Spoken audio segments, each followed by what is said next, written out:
Miss Janine, but I think she's already gone. So I have to confess, I'm going through kind of a rough patch right now, a little bit of a rough patch. I just broke up with my boyfriend for the 100th and final time. Yes, finally. And I never really wanted to do like relationship humor. You know, I didn't want to be like the Alanis Morissette of comedy. Like, what did that guy do to her? But this guy, he was a winner. I mean, he had so many red flags. He could have been a lifeguard.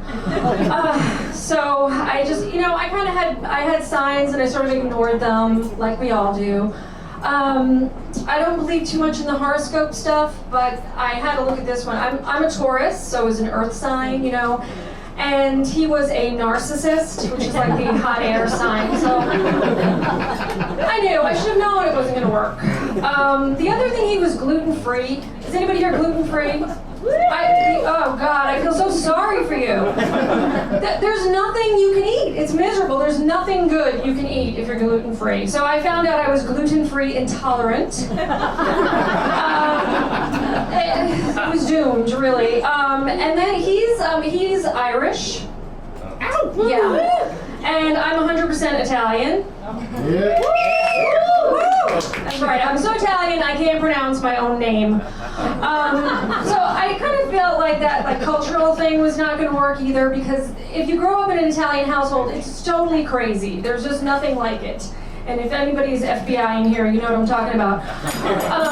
Like, for example, you can't understate, or overstate rather, how important food is to the Italians. I mean, that's all we do is eat, really. Yeah. You would too. It's damn good food. I mean, nobody's craving Irish food, okay?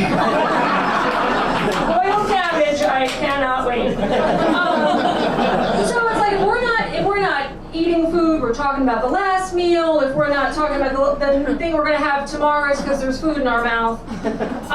So I kind of had a feeling, you know, that we wouldn't jive. But the other thing is, like, the Italian pride is so huge. You know, I didn't realize this, but when I got to, you know, talk to other people, it was a big, you know, difference.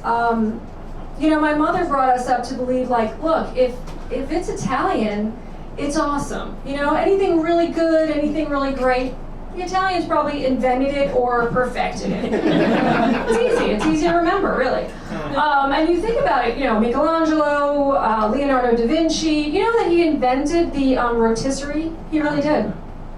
So the next time you have like evenly cooked crispy chicken, you can thank the Italians. The radio, he invented the radio. You got all the fashion like Versace and, you know, Valentino, all of that. And then like there's the entertainers, you know, Sinatra, Frankie Valli. My mother used to go on about like Connie Francis, and like even up to today, you know, Madonna, Lady Gaga, all Italian.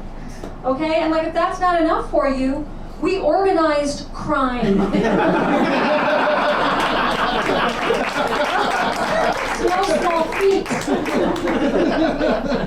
So I live in Bay Ridge, Brooklyn. Anybody know where this is? Yeah.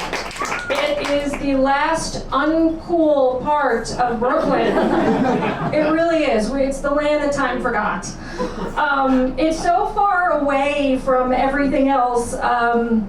Smoking is still like good for you out in Brooklyn, in this region, because the Surgeon General, you know, warning hasn't gotten to us yet. It's just that far. There's guys who hang out on the street corner that, like, with their cell phones, like it's still sort of a status symbol. It's really bizarre. But I do like it because it's kind of like mom and poppy still. You know, there's still like little shops. Like Manhattan got very franchised up, and it's sort of lost some of that character. But you still have that in Bay Ridge, which I really like. I was in a variety store a couple of weeks ago, and these two guys were arguing. I swear to you, this is absolutely true. Two guys arguing about, two straight guys, I should preface, you know, and you'll get it when I finish. Two straight guys arguing about what's messier, the calzone or the meatball hero. I swear, this is what's keeping us up in Bay Ridge. You know, not like, are we going to bomb Syria? What really went down in Benghazi? Not a concern. You know, as far as these two guys know, Benghazi is somebody they took shop with. What happened to Ben? I don't know. I think he moved to Jersey, you know?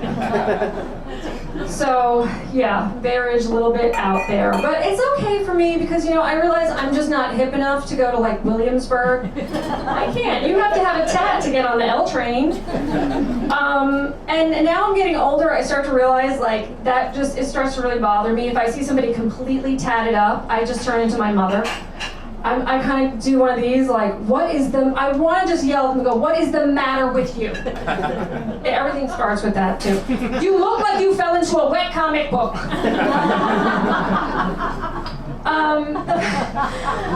It's kind of like, the tattoos sort of fall into, like, two categories. I don't know if you're with me on this. I probably alienated half the room already, but is Shane gone? I feel bad. But I feel like... And there goes her career. I feel like it falls into two categories, like the random stupid and the serious stupid. That's how the tats go. It's like, oh, there's a Tweety head on my calf. That's just stupid. And then there's the serious stupid, where it's like, oh, this is Sanskrit haiku for world peace. Yeah. You know what that means to me? That means that's never going to come off. That's all that means is you made a big, permanent mistake. So the other thing that's really getting to me is cargo shorts. I just don't get this fashion trend. Gentlemen, you do not look good in cargo shorts. I got the mic, I get to tell you. I don't understand this fashion. Most guys won't carry like a set of keys and a phone. Yet they come out with these pockets that you can fit like UNICEF bags of rice in. So you look like Wile E. Coyote, you know, not attractive. And then they've got the ripcords nobody knows what to do with. And then my favorite is the long short. It can't like really make up its mind. It's like you got 4 inches of your like shankel calf showing, the least attractive part of your leg, I might add. You know, you're 3 inches from a pair of pants. Just go for it. So anyway, that's all I got. Thank you for coming.